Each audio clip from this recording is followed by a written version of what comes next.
Alright, so this is Mazda 3 only here with a how-to on the fog mod where you can only have your fogs. It's the independent fog mod. So the first thing you're going to do, we're going to do this step-by-step, is take off your battery. While your lights are on, take off your negative on your battery just so your battery drains all the power out of it just to be safe. I know this is already all done, but I skipped a step and I just realized I have to go back. The fuse that you're going to be using to do all of this fuse right here is coming out of this port up here. So there's the top right, and then it's the one right over. That's your relay for your fuse in order to make it work. So that's the one you're going to be pulling out, and that's one that we're going to be working on in these next few steps in order to complete this task. Alright, your next step is to cut a little wire. This one's about 5 inches long. It should work fine. Like 6. With a fucking male connector on one end and a female connector on the other. You're going to do this with 2 different wires, and I'll show you what to do next. Alright, so the next part you have to do is now you have both of these, take one of them, put it in the top like this, slide it on. It shouldn't be able to go anywhere if it wants to slide on. What the fuck? Okay, right? You'll go on more than that. And then the second one right below it, the same thing. Get it on as much as you can. Alright, so now you have the top one. Put the top one all the way back here where you took this out of, just like this. Slide it right on in. And take the second one and do the same, but right behind it. Just like this. If I can get it. And now you're on to the next part. The next part is to drill a hole. I use my steering column port right here.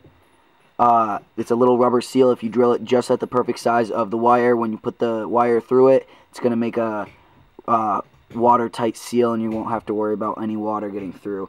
So feed a 16 gauge wire right on through here, and then we will show you how to get that up to your fuse box.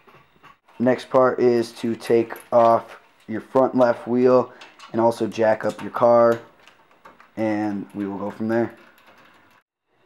From under the car, this is what you will see. It will be popping through just like it is right now. Not the big red one, that's my one's my amp, but that small one, you're going to grab that somehow. I'm going to lift up my car a little bit more because I'm barely under it, and then grab it through and pull it all the way up to your fuse box. If you come in on this side of your engine over here, it's not, you can barely see just because it's dark, but right over there is where I got the wire through. You can grab like a piece of tape and grab it and pull it through, and then get it over to your engine bay to make your life easier. That's how I got it through. Alright, so next thing we got to do is pop off this. It's kind of weird to pull it off so hard, but it has little clips on it, so you have to use a good amount of force. Come around like this and just pull, and it pops right off. The next part is this, and I'll show you how to do that. There's 3 screws that we have to take out. Alright, the next part, you're going to have to come under here and take off the 3 screws, like I mentioned before. One being there, one being there, and one is over here, which is a little bit more of a pain in the ass to get to in there. And then this whole thing will fall off, and I'll show you what that looks like in a second. This is what it's going to look like. You're going to slide it a little bit to the right after those 3 screws are out over the keyhole. And you're only going to drop it a little bit because there are some other wires holding in the light for the keyhole, so you don't want to screw with those. And then you're going to get back here and I'll show you what you have to do next. Ready? Okay, so next we're going to have to go through this right here. If you see, I'm going to move the light right here, that white little box that's right in front when you open this all up. There's going to be a red wire there. Top left, or top right, if you're looking at it from this direction, is a yellow wire, or a black and yellow wire. I don't know if you can see that right there. That wire right there. Right behind that wire is this wire right here. The red and black one. That's the wire that we're looking for. That's the wire that controls the fogs, and that's the wire that we're going to tap into. And I will show you how to do that in a minute. Now, in order to connect the red wire right here, I don't know if you could see too well.